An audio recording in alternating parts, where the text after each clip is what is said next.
Hey, Habibi. I'm here at the Arab American National Museum. Let's go inside and check it out. Unless you don't want to, then you don't have to come in. I don't care what you do. You can stay out here if you like. Of course, you know my thing's museums. So let's take a look around, see what the Arab world has to offer. There's a lot. Oh, and I got in here free because it's Arab American Heritage Month. So let's celebrate Heritage Month by exploring this museum. Come on, let's go.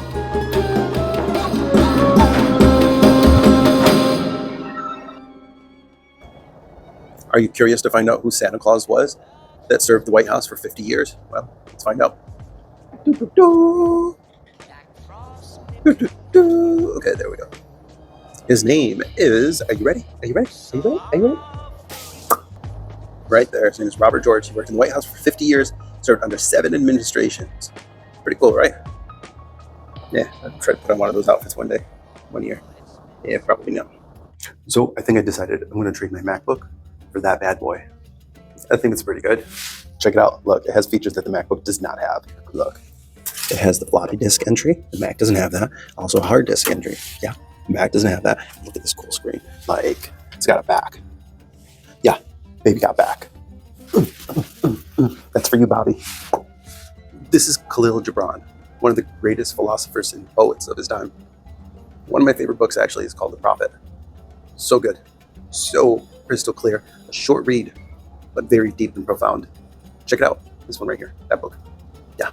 I always got to point at things because, I got to show you where it's at. It's not right here, obviously, until I put it there. Ready? And boom. See, it's there. And one more time. Boom. It's there. Gone. Boom. There. Gone. Boom. There. Gone. Boom. Okay. All right. Got to go. Anyways, great book, The Prophet by Khalil Gibran. Here, hanging out with my friend Ahmed. I just met him today. We're like besties. Okay, we're not. However, here's a sad story. Though him and his family were forced to flee Palestine due to the occupation.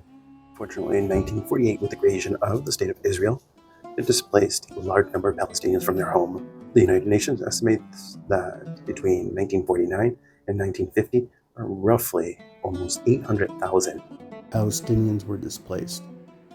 Oh, regardless of who you are, where you came from, this is the greatest country on earth to be whoever you want to be. Doesn't matter. For example, these Arab Americans decided their field they needed to be in.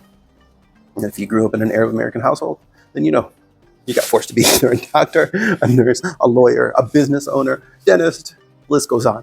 However, be whoever you want to be. Doesn't matter. Do whatever profession makes you happy. That's all that really matters.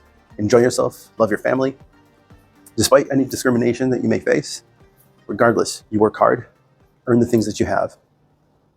It's kind of sad when people generalize all immigrants as lazy or they just come for free services here in the United States, because that's just not the case.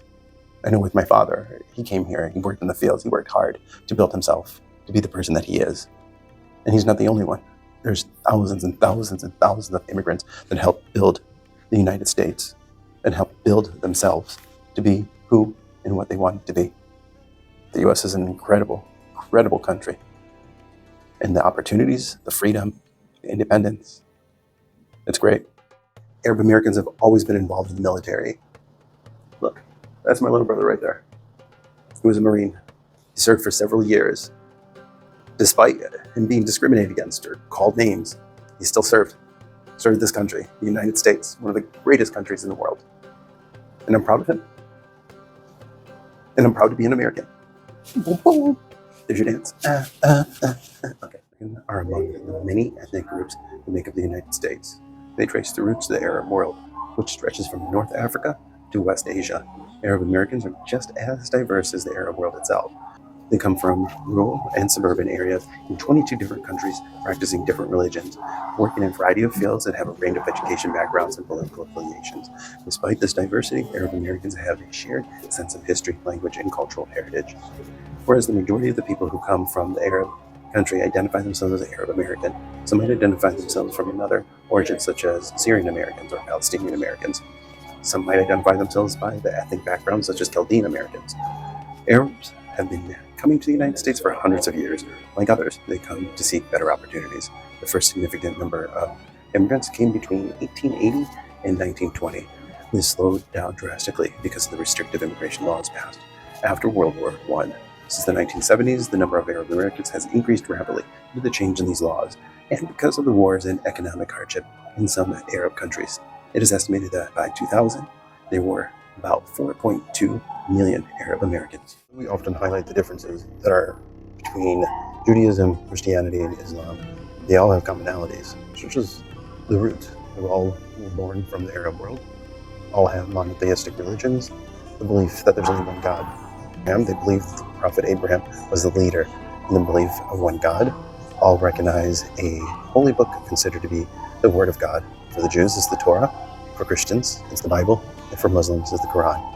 All have a creation story in which God created the universe out of nothing. All believe that God sent prophets to spread his word. All consider Jerusalem a holy city. For Jews, there's the home of the Wailing Wall, the holiest site in Judaism, and the Temple Mountain, the site of the first and second temple in ancient times. For Christians, the city contains the Church of the Holy, the site where Jesus was crucified. For Muslims, Jerusalem is home of the Dome of the Rock, where Prophet Muhammad ascended to heaven. It's the third holiest Islamic site. All believe that individuals will be held accountable for their actions. All believe in charity, with the requirement of giving to those in need. All have different branches, sects, and schools. 9/11 was such a horrific event, especially for the families that lost loved ones, and for the nation that we grieved during that period. It was a dark time. Not only was it a dark time for the nation, but especially for Arab Americans. Over 2,000 of these letters were sent out to individuals, of persons of interest. However, in the end, not one single Arab American was responsible for any of the horrific events that happened during 9/11. It was such a dark time. The names we were called, the fear that we had, the fear of leaving our house. I remember those times so vividly. And I was scared for my family, my parents, my friends, being attacked just because. Think about the last time you've seen anybody wear a hijab on TV. And for those of you guys that don't know what a hijab is, it's what women wear to cover their hair. When's the last time you saw somebody on TV that didn't have anything to do with terrorism or a crime? Believe it or not, Arab Americans used to be portrayed as scholars. Not any longer. Now they're portrayed as terrorists, criminals, people that have bombs strapped to themselves. It's sad. That narrative definitely needs to change.